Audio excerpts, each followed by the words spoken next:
Welcome to Tenor Tech, where I solve the problems you didn't even know you had. You begin by adding Imgui and a matching renderer backend to your C++ project.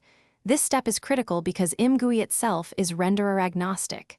Next, create an Imgui context with Imgui.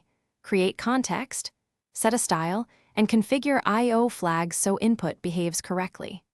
Once done, load at least one font and bind platform callbacks. Then open your main loop immediately.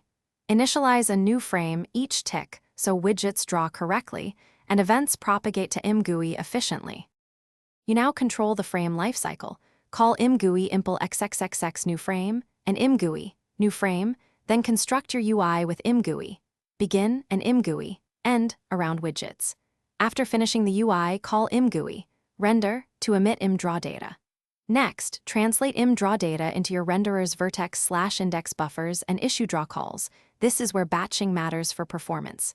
Make sure to feed platform input each frame, mouse, keyboard, and clipboard, so interactions remain responsive and predictable. You wrap up by gracefully shutting down. Call Imgui impl xxxx shutdown for each backend, then Imgui destroy context to free Imgui internals. Once done, free fonts and GPU resources you allocated. If performance or visuals are off, profile draw calls and vertex buffers, because too many small draws hurt frame time.